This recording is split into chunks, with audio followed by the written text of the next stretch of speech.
Good morning सबको। आज का टॉपिक है वेल लॉस। वेल लॉस के बारे में पढ़ना है आपको आज। इससे पहले हम लोग हाइड्रोलॉजी में 4th यूनिट के लगभग टॉपिक कवर कर चुके हैं और आज का ये लास्ट होगा। 4th यूनिट है इसमें इंजीनियरिंग हाइड्रोलॉजी में, तो उसका आज लास्ट टॉपिक है ये वेल लॉस। वेल लॉस क्या होता है उसको देखिए आज। तो ये आपका एक कन्फाइंड एक्वीफर है जिसमें ये दोनों इम्परवियस लेयर्स हो गई। ये आपका पंपिंग वेल हो गया। ये ओरिजिनल वाटर टेबल है इसकी, ओरिजिनल प्रीजोमेट्रिक सरफेस। वाटर टेबल और प्रीजोमेट्रिक सरफेस एक ही होता है, ये याद रहे। ये आपका ग्राउंड लेवल है, इससे आपका ये डिस्चार्ज हो रहा है इधर से जितना भी वाटर आपका आ जा रहा है, क्योंकि वाटर इसमें होता है।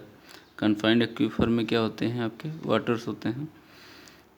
और ये देख रहे होंगे आप लोग, ये ड्रा डाउन है, ये इसका ड्रा डाउन है, लेकिन जो इसका वाटर टेबल है वो क्या हुआ है, ड्रॉप होके यहाँ आ गया। इसी को हम लोग वेल लॉस कहते हैं। ड्रा डाउन तो आपका यहाँ दिख रहा है, लेकिन जो लॉस हो गया है, वाटर लेवल जो दिख रहा है वो आपका इसमें डिस्चार्ज के में वो कितना हो रहा है यहाँ दिख रहा है। ठीक है, इसी को हम लोग कहते हैं, यहाँ से यहाँ के बीच के डिफरेंस को ही हम लोग वेल लॉस कहते हैं। ठीक है, ये ड्रा डाउन और वाटर टेबल दोनों के बीच के डिस्टेंस को ही हम लोग वेल लॉस कहते हैं। उसका फार्मूला नीचे लिखा हुआ C2Q² equals to well loss, वही है C2Q²। ये है, ये इनके और इनके बीच की डिस्टेंस C2Q² है। और आपको मालूम है यहाँ से यहाँ तक की डिस्टेंस हम लोग SWL माने हैं। ठीक है, जब आपका फ्लो लेमिनार हो रहा था, लेमिनार का मतलब क्या होता है, उसमें कोई डिस्टर्बेंस ना हो। ठीक है, एक लेयर दूसरे लेयर को इंटरसेक्ट ना करे, तो क्योंकि इसका जो भी एजम्पशंस हैं उनमें लेमिनार मान के चलते हैं, होमोजीनियस मान के चलते हैं सबको, और आइसोट्रोपिक मान के चलते हैं। ठीक है, ये सारे एजम्पशंस हैं इसके, तो उसको पहले भी आप लोग को बताया गया होगा। फिर यहाँ क्या है, जब इसको पहला केस क्या कह रहा है, इन्हें पंपिंग आर्टिसियन वेल क्या होता है। आर्टिसियन वेल और कन्फाइंड वेल दोनों एक ही होते हैं, आर्टिसियन और कन्फाइंड। आर्टिसियन एक्वीफर भी सुने होंगे आप लोग। आर्टिसियन एक्वीफर और कन्फाइंड एक्वीफर दोनों एक ही चीज़ है। तो यहाँ in a pumping artesian well total draw down SW is made for 3 component. Total SW हो रहा है ड्रा डाउन, यहाँ से लेके यहाँ तक वाटर आपकी जो लेवल है वो इतना ड्रॉप हो रहा है, तो वो 3 पार्ट में डिवाइड हो रहा है। तो उसमें पहला पार्ट क्या है आपका, head loss required to cause laminar porous medium flow. तो जब हम इसको लेमिनार माने हैं तो उस दौरान क्या हो रहा है, एक लेयर दूसरे लेयर को इंटरसेक्ट नहीं कर रही है, तो आपका जो डिस्चार्ज हो रहा है वो कितना हो रहा है, SWL। ठीक है, उसको C1Q भी कह सकते हो, तो वो इसको डिनोट किया गया है SWL से। और फिर दूसरा पॉइंट क्या आता है, drop of piezometric head required to sustain turbulent flow. तो लेकिन इसमें एक्चुअली में होता क्या है कि हम मानते लेमिनार हैं, लेकिन एक्चुअल में क्या होता है, जहाँ वाटर टेबल होती है वहाँ आपका वाटर ऊपर नीचे होता रहता है, वो टर्बुलेंस क्रिएट करता है। क्यों क्रिएट करता है, क्योंकि इसमें डिस्चार्ज हो रहा है, पानी का डिस्चार्ज हो रहा है। तो डिस्चार्ज के टाइम इसकी वाटर्स की जो लेयर हैं वो आपस में इंटरसेक्ट करती हैं। तो इस दौरान क्या होता है कि जो इसका पीजोमेट्रिक हेड है वो क्या होता है, टर्बुलेंस फ्लो इसमें आ जाता है लेमिनार फ्लो के स्थान पर। तो क्या होता है, इसका जो वाटर टेबल है वो क्या होता है, ड्रॉप हो जाता है। एक कारण तो इसका ये हो गया ड्रॉप होने का, यहाँ से यहाँ तक का तो लेमिनार था, इसके नीचे आपका क्या होता है, टर्बुलेंस क्रिएट होता है। तो उसमें रेनॉल्ड्स नंबर जो होता है वो ग्रेटर देन यूनिटी होता है, आप लोग को मालूम है, S=WT, SWT। ठीक है, SWT से इसको डिनोट करते हैं हम लोग, इस टर्बुलेंस के कारण T से लिखा गया, इसको L से दिखाया गया है यहाँ।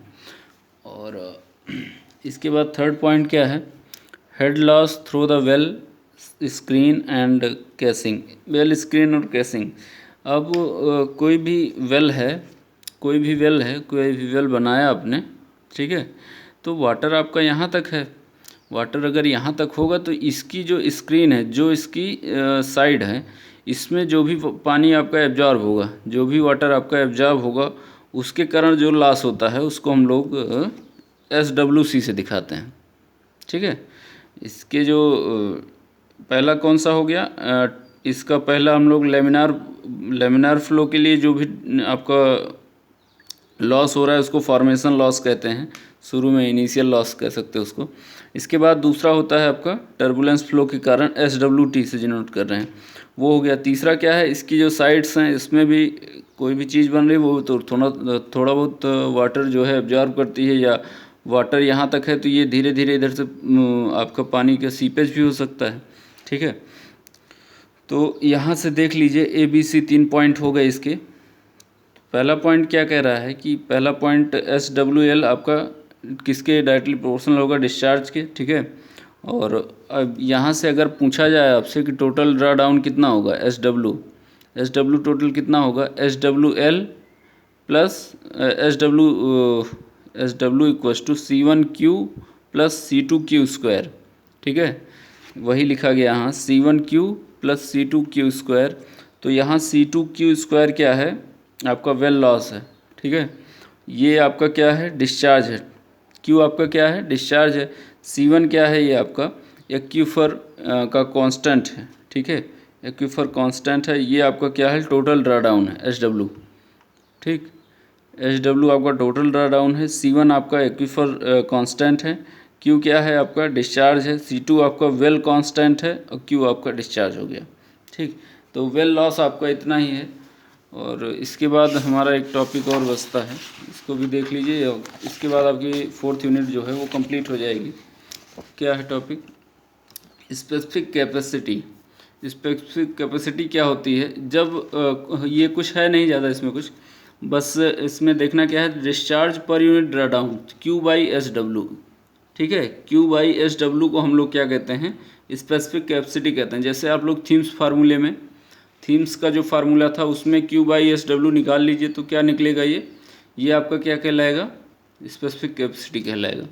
ये देख लिए स्टेडी फ्लो कन्फाइंड एक्वीफर के लिए ये फार्मूला था थीम्स एक्वीफर में, थीम्स इक्वेशन का। ठीक है, थीम्स इक्वेशन का ये फार्मूला है। तो स्पेसिफिक कैपेसिटी ये डायरेक्टली प्रोपोर्शनल होती है ट्रांसमिसिबिलिटी के। ठीक है, दूसरा आता है क्या, अनस्टेडी फ्लो के। ये तो स्टेडी फ्लो के लिए हो गया, दूसरा है अनस्टेडी फ्लो के लिए।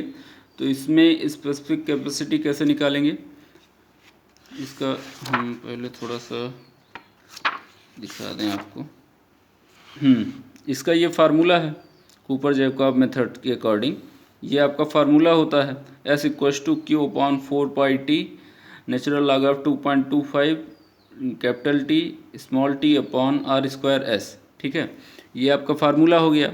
यहाँ Q आपका डिस्चार्ज है, S आपका क्या है, ड्रा डाउन।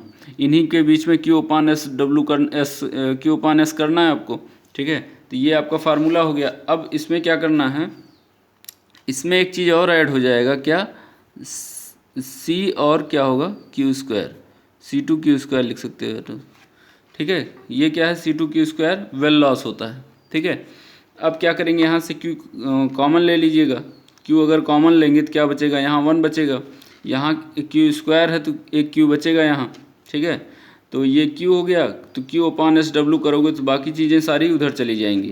तो उसको हमने डायरेक्टली इधर लिख दिया था, वही चीज़ नहीं समझ में आ रही होगी। तो Q/SW equals to 1/4πT natural log of 2.25 capital T upon R² plus C2Q हो गया ना। यहाँ पहले Q² था तो हमने क्या किया है, कॉमन लिया है इसको, इसलिए क्या हो गया, ये इस फॉर्म में हो गया। इसके बाद की चीज़ें आपकी यहाँ फिनिश होती हैं। और फिर इसके बाद हम लोग कल से क्या पढ़ेंगे, आप लोग ज़रा कमेंट में लिख के बता दीजिएगा क्या पढ़ना है आपको। ठीक है, ओके, थैंक यू।